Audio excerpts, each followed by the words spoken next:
Y estuvimos hablando a lo largo de nuestro programa de la obra de Lista, principalmente de su obra escrita, aunque nos referimos también a aquello que Lista hizo en el plano de la acción, sobre todo porque su desempeño como explorador, como militar y gobernante tiene su correlato precisamente en su obra escrita.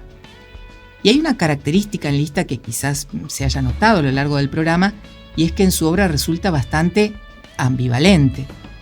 Podemos verlo en varios de los temas que aborda y que mencionamos en nuestro programa. Por ejemplo, al entusiasmo por la fertilidad que presagia para el río Chico se contrapone la desazón de que cree imposible forestar la isla Pavón.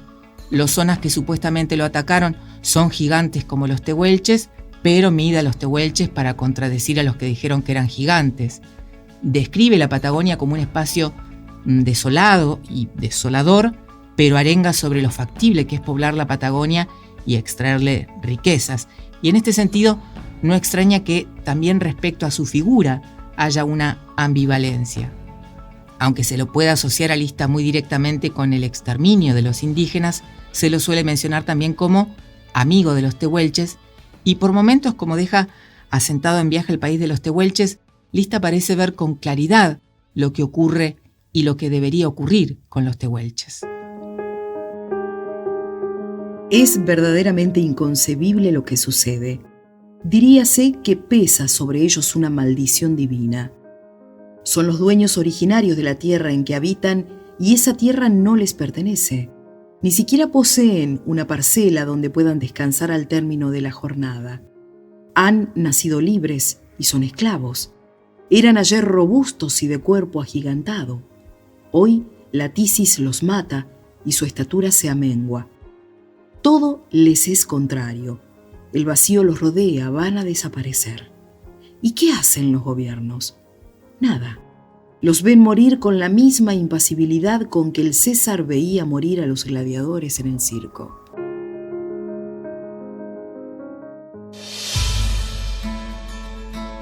Y en otro de sus libros, en Los indios tehuelches, una raza que se extingue, Lista declara: pobres tehuelches, cuán felices no seríais de nuevo si al despertar una mañana alguien os dijese que los hombres blancos se habían marchado para no volver jamás.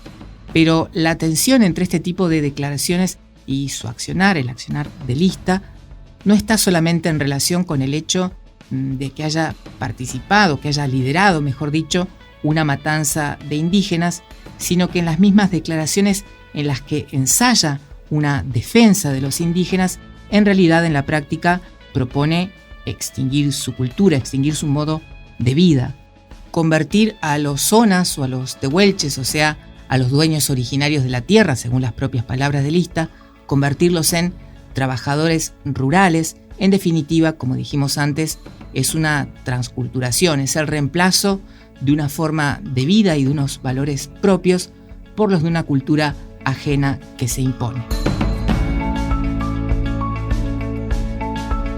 Jorge Luis Borges dice que todo el que escribe deja dos obras, lo que ha escrito y su propia vida. Y Lista desarrolla el mayor oxímoron, la mayor paradoja o contradicción precisamente entre algunas de las acciones de su vida y algunas de las cosas que ha escrito. En su vida como explorador efectuó la discutida matanza de indígenas y en su literatura intentó una defensa de los indígenas. Pero incluso cuando ensaya esa defensa, como decíamos, hay elementos que tienden a anular a los indígenas. Por supuesto que todo esto se da en un contexto histórico, hay que decirlo, que favorece esa anulación y que incluso favorece claramente el exterminio. Además, la participación de Lista en la matanza de Onas corresponde a uno de sus primeros viajes al extremo sur y su descripción tan positiva de los tehuelches, en cambio, es fruto de su estadía en Santa Cruz, que se desarrolló principalmente unos años después, con lo cual quizás represente un discurso más maduro y más concienzudo por parte de Ramón Lista. Pero lo cierto es que en Lista tenemos claramente no solo una evidente tensión entre la acción y la palabra, sino también una tensión interna en su propio discurso, una tensa contradicción en el marco de sus propias palabras. Y para quienes estén interesados en conocer la obra de Lista sobre la Patagonia, les decimos que varios de sus escritos han sido publicados en ediciones recientes, y además de los libros que mencionamos en el programa, Lista escribió también Viaje a los Andes Australes y Mis exploraciones y descubrimientos en la Patagonia. Bien, eso es todo por hoy. Soy Ariel Sánchez, nos acompañó en la operación técnica y edición Roberto Pereira, y quien puso voz a los fragmentos de las obras de Ramón Lista que escuchamos a lo largo del programa fue la señora Claudia Páez.